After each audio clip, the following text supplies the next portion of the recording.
Deputy Chikera and other members of the panel, Honorable Karul Jayasuriya, Your Excellency, and my friends.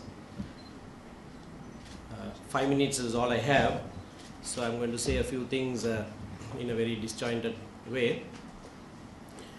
But before that, there was reference made a couple of times to 4 great religions of the world being present in this country.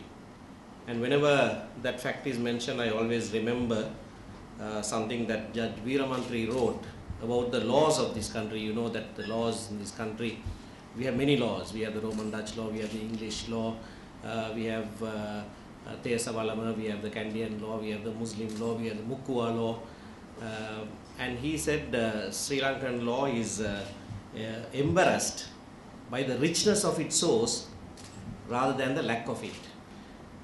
The same might go for religions, and if I might stretch it a little further, despite that rich sources of law, we don't see law and order maintained in this country.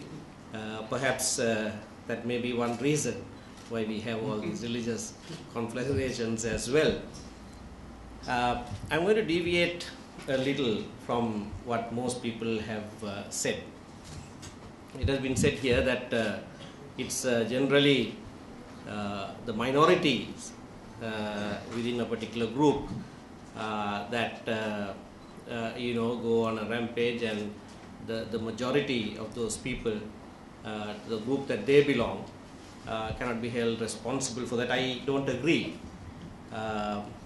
When the Muslims were evicted from the north, it's easy to put the blame on the LTTE, but I think every Tamil bears responsibility for that, to our eternal shame that no Tamil ever stood up in the north and prevented that from happening, because if the people had done that, it would not have been possible for the LTTE to evict the Muslims from the north.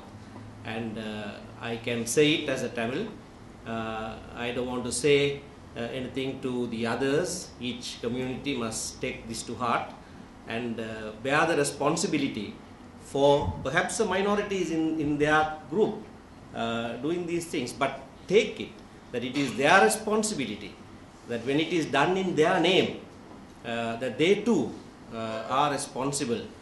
And that's the only thought that I want to leave with you, because there has been comparisons made between the ethnic conflict and what is brewing now. Both might have very close relationship. When the country attained independence, there was a compact in the first constitution which prohibited the passage of certain laws that conferred privilege on one community or took away from another community, and it had certain specific provisions with regard to religious bodies also. Now 1956, that compact was broken when Sinhala was made the only official language. That is said to have been reversed in 1987, but even today, when either the army in full uniform or military intelligence personnel in civis attack the TNA meetings in the north, and I go to the police station and have to make a complaint, I have to make it in Sinhala. After it was Tamil was made an official language in 1987, but even in the north, still you have to do it in Sinhala.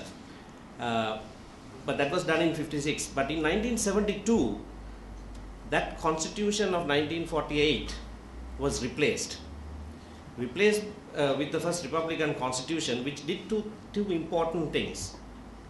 One, it elevated the position of Sinhala as the only official language to a constitutional level. Until then, it was only Official Languages Act. And it also, for the first time, made Buddhism the foremost religion of this country. Now, we can debate, discuss as to why the majority Sinhala, majority Buddhist people of this country felt a sense of deprivation during colonial times and wanted to assert or wanted reverse discrimination done once a country attained independence, and used their majority numbers to attain that. There is something to be said for that, I am not denying that.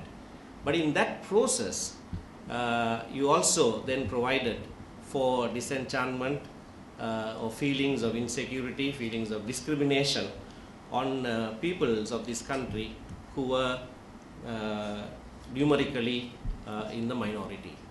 And so the cycle will go on and on until we realize, or the large majority of our people, as all the speakers have claimed, are not the ones to be blamed.